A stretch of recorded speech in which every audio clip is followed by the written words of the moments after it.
अस्सलामुअलैकुम वरहमतुल्लाहि वबरकातुहू। आज का मुसलमान दो खुदा की एक साथ इबादत करता है, जी हाँ, और साथ में शिर्क भी करता है। अब आप सोच रहे होंगे एक साथ दो खुदा की कैसे इबादत कर सकता है, तो ये बिल्कुल सही है और कुरान में भी इस बात को अल्लाह ताला ने फरमाया है। एक वो खुदा जो आसमान में है, जिसे वो दिल से तस्लीम करता है, खुदा मानता है, एक मानता है और उसकी इबादत करता है, लेकिन साथ ही साथ वो अपने नफ्स की भी इबादत करता है। नफ्स को ही खुदा बताया है और वो नफ्स की ही सुनता है। ये बहुत बड़ा शिर्क है।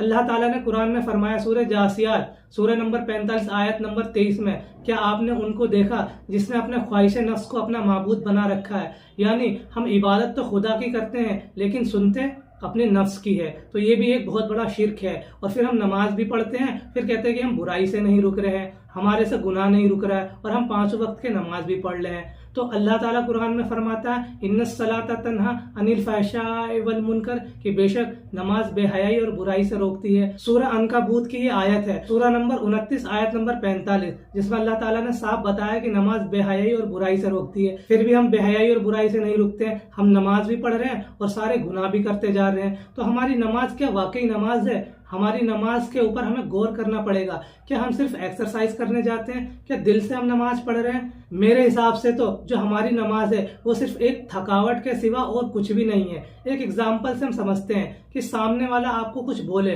और वो आपको समझ में ही नहीं आए, तो क्या आप उसे रेस्पॉन्स करोगे? बिल्कुल भी नहीं करोगे। एग्जाम्पल कि आपको इंग्लिश नहीं आती है और आपके पास कोई अंग्रेज आए और वो अपनी लैंग्वेज में कुछ बोले और आपको समझ नहीं आएगा, आप हूँ हाँ करके रह जाओगे और कोई रिस्पॉन्स नहीं दोगे। तो ठीक इसी तरह हम नमाज तो पढ़ते हैं, सारी सूरतें भी पढ़ते हैं, कि हमें उसका तर्जुमा पता है कि हम अल्लाह से क्या बातें कर रहे हैं, हमने क्या मांगा है, क्या चीज हम कह रहे हैं अल्लाह से। तो कैसे कैसे हमें बुराई से रोक पाएगी हमारी नमाज? क्योंकि हम रियलिटी में नमाज ही नहीं पढ़ रहे, हमारी तवज्जो ही नहीं है अल्लाह की तरफ। क्योंकि हम सुन तो अपने नफ्स की रहे हैं, हम जल्दी जल्दी नमाज पढ़ते हैं। क्यों? क्योंकि हमें और भी बहुत सारे गुनाह करने, जल्दी से नमाज पढ़ते हैं। 4 फर्ज पढ़े, 2 फर्ज पढ़े, सुन्नतें और नफिल को छोड़ी, मस्जिद से बाहर की दौड़ लगाई, फिर गुमराही में पड़ गए और गुनाह करने लग जाते हैं। रियलिटी ये है कि हमें ना नमाज पढ़नी है जिसका हमें अल्लाह ने हुक्म दिया है, हमें सिर्फ एक्सरसाइज नहीं करनी है। रियलिटी भी तो समझनी है कि नमाज है क्या। अगर हमारी नमाज सही होगी तो हम गुनाहों से बचेंगे। मेन जो गुनाह शुरुआत होते हैं वो कहाँ से शुरुआत होते हैं? आंखों से। आंखें हमारी पाक होंगी, दिल से नफ्स हमारा पाक हो जाएगा। जब पाक होगा, जब हम नमाज अच्छे तरीके से पढ़ेंगे, अच्छे से सजदे करेंगे, अच्छे से रुकू करेंगे, नमाज में ध्यान लगाएंगे। और ध्यान लगाने का सबसे बढ़िया तरीका क्या है? बस ये सोच लो कि आगे जो मेरी जिंदगी है वो खत्म होने वाली है, ये जो मेरी नमाज है बस आखिरी नमाज है, इसके बाद मुझे नमाज पढ़ने का कोई मौका नहीं मिलने वाला है, मुझे सीधा कब्र में उतार दिया जाएगा, फिर सवाल जवाब होंगे। तो सोचो, जब आपको ये मालूम हो जाए कि ये मेरी आखिरी नमाज है, फिर मुझे अल्लाह से मिलना है, तो अल्लाह से कैसे मिल पाओगे? जब हमारी नमाज अच्छी होगी, हमारे अमाल अच्छे होंगे, तभी तो उनसे चेहरा मिला पाओगे, वरना तो फिर अजाब ही अजाब होगा कब्र में। तो आखिरी नमाज अगर हमने सोच ली कि ये आखिरी नमाज है, आपको अगर कह दिया जाए कि बस आपके पास चंद लम्हे, आपको जो काम करना है वो कर लो, तो आपको जो काम करना होगा वो आप उसे जल्दी से और बेस्ट करोगे, है ना। तो इस तरीके से ये सोच लिया करो कि हर नमाज मेरी आखिरी नमाज है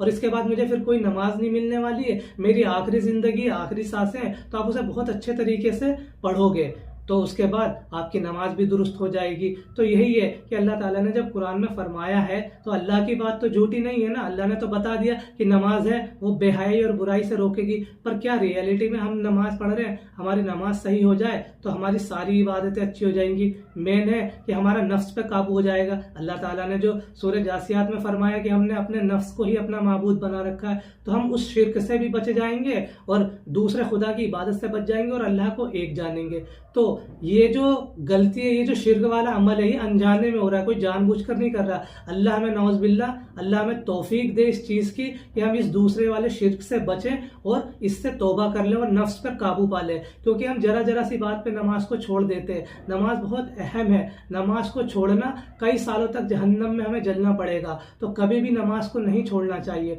नमाज बहुत अहम इबादत है। क़यामत में सबसे पहले जो सवाल होगा वो नमाज का ही होगा। तो नमाज को दुरुस्त करें, सिर्फ एक्सरसाइज करने नहीं जानी मस्जिद में, सिर्फ नमाज ही पढ़नी है। दिल से नमाज पढ़ेंगे तो अल्लाह भी खुश होगा, हमारी जिंदगी भी बहुत अच्छी बन जाएगी और आखिरत भी अच्छी बन जाएगी। और जैसा कि मैंने शुरू में बोला कि इंसान जो है वो नफ्स को खुदा मानता है, दो खुदा की इबादत करता है, तो वो अनजाने में ऐसा काम हो रहा है। अपने नफ्स पर काबू पाने की कोशिश करें, अल्लाह का ज्यादा से ज्यादा जिक्र करें और अल्लाह की तरफ ज्यादा से ज्यादा हम रुजू हो, उसकी ज्यादा इबादत करेंगे तो ये नफ्स पर काबू पा लेंगे। जिसने नफ्स पर काबू पा लिया हमारी जिंदगी संवर जाएगी। देखो गुनाह जो होते हैं ना वो दो तरीके से होते हैं, एक शैतान करवाता है और दूसरा नफ्स। नफ्स को ज्यादा अहमियत दी गई है, शैतान की तो कोई पावर है ही नहीं। आपने औज़ बिल्लाहि मिनश शैतानिर रजीम बिस्मिल्लाहिर रहमानिर रहीम ये अगर पढ़ दिया, शैतान तो वैसे ही भाग जाएगा। बस जो मेन रोल हो जाता है वो नफ्स का हो जाता है। दो बड़ी चीजें हैं, शैतान और नफ्स, तो हमें नफ्स पर काबू पाना है। अल्लाह से दुआ करेंगे ना हर नमाज में, नमाज पढ़ के कि अल्लाह मुझे नफ्स पर काबू पाने की तौफीक दे दे